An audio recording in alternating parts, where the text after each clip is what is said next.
नमस्कार। आज हम एक ऐसे परिवार पर नज़र डाल रहे हैं जिसका नाम अक्सर जोड़ा जाता है अपार दौलत और प्रभाव से, रॉथस्चाइल्ड परिवार। हाँ, बिल्कुल। इनका इतिहास कोई छोटा-मोटा नहीं, 250 साल से भी ज़्यादा पुराना है और ये जुड़ा है यूरोप की बैंकिंग से, राजनीति से और हाँ, कुछ विवादों से भी। हमारे पास एक लेख है, रॉथस्चाइल्ड परिवार, एक वित्तीय राजवंश।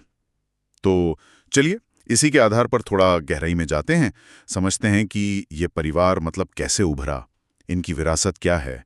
शुरुआत फ्रैंकफर्ट, जर्मनी से होती है ना, 18वीं सदी के मध्य में। बिल्कुल। स्रोत बताता है कि जो संस्थापक थे, मेयर एम्शल रोथशाइल्ड, 1744 में जन्मे थे।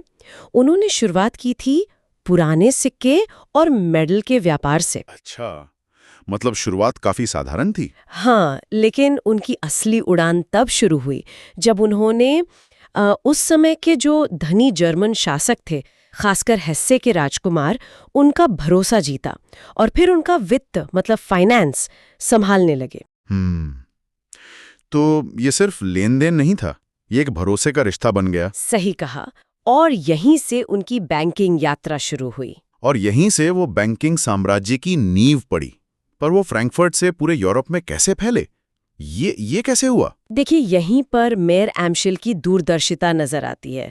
उन्होंने क्या किया, अपने 5 बेटों को यूरोप के 5 बड़े शहरों में भेजा। 5 बेटे 5 शहर, कौन कौन से? फ्रैंकफर्ट तो था ही, फिर वियना, लंदन, नेपल्स और पेरिस।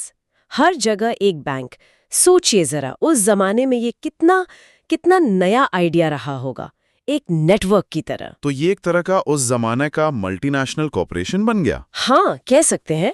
और इसका फायदा जबरदस्त। क्या फायदा हुआ इस नेटवर्क का? इस नेटवर्क ने उन्हें वो ताकत दी जो शायद किसी और के पास नहीं थी। स्रोत कहता है कि वो सिर्फ सरकारों को लोन नहीं देते थे, बल्कि युद्ध के समय में भी, जैसे नेपोलियन युद्धों के दौरान, देशों के बीच पैसा आसानी से ट्रांसफर कर पाते थे। अच्छा, मतलब लॉजिस्टिक्स और जानकारी का भी खेल था। बिल्कुल। जानकारी का प्रवाह, बाजार के उतार चढ़ाव का फायदा उठाना, इसमें वो माहिर थे।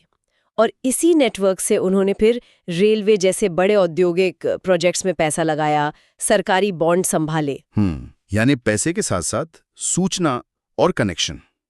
और नतीजा ये हुआ कि 19वीं सदी तक वो दुनिया के सबसे अमीर परिवार बन गए। हाँ, 19वीं सदी उनका शिखर था। बिल्कुल। लेख उनकी दौलत के बारे में क्या बताता है? सिर्फ बैंकिंग से थी? नहीं, सिर्फ बैंकिंग नहीं। स्रोत के मुताबिक इसमें रियल एस्टेट था, बेशकीमती कला संग्रह थे और भी कई निवेश। आज उनकी कुल संपत्ति का अंदाजा लगाना वैसे बहुत मुश्किल है। क्यों? क्योंकि वो दुनिया भर में फैली है, कई शाखाओं में बटी है और काफी निजी रखी जाती है। पर हाँ, माना जाता है कि ये उनके उस ऐतिहासिक शिखर से तो कम ही है। ठीक है। पैसे के अलावा क्या उन्होंने समाज पर कोई और मतलब सकारात्मक प्रभाव भी डाला? हाँ, निश्चित रूप से। स्रोत उनके परोपकार के कामों का जिक्र करता है। उन्होंने विज्ञान, शिक्षा, कला, इन सबको बहुत बढ़ावा दिया। और यूरोप में जो यहूदी समुदाय थे, उनकी मदद करने में उनकी बहुत खास भूमिका रही। अच्छा। कई अस्पताल, सांस्कृतिक संस्थान, वो सब उनकी देन है जो आज भी मौजूद हैं।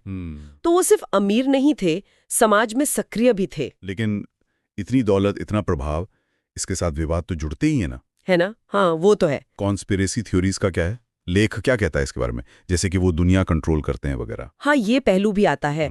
वैश्विक बैंकिंग पर गुप्त नियंत्रण की बातें, युद्धों को हवा देना, दुनिया पर राज करने की साजिशें, ऐसी बहुत कहानियां हैं उनके बारे में। लेकिन स्रोत यहाँ साफ करता है कि ये दावे अक्सर बहुत बढ़ा चढ़ा कर किए जाते हैं और कई बार इनमें यहूदी विरोधी भावनाएं भी होती हैं। इनका तथ्यात्मक आधार मतलब सबूत लगभग न के बराबर है। तो मतलब प्रभावशाली तो थे, पर गुप्त नियंत्रण वाली बात? वो कल्पना ज्यादा लगती है।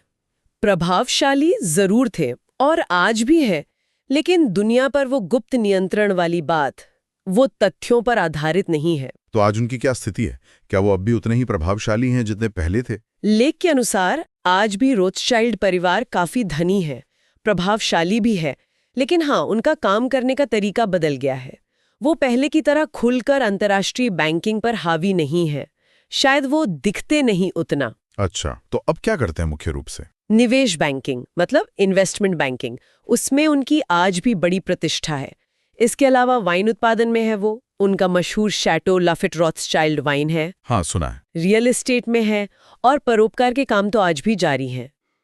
तो उनका प्रभाव अब थोड़ा ज्यादा निजी और केंद्रित हो गया है, कह सकते हैं। तो कुल मिला के इस लेख से जो तस्वीर उभरती है वो है जबरदस्त वित्तीय समझ, एक बहुत मजबूत पारिवारिक नेटवर्क और सही समय पर सही मौके पहचानने की काबिलियत।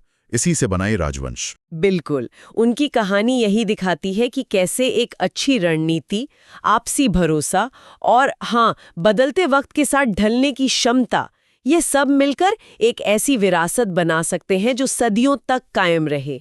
सही है।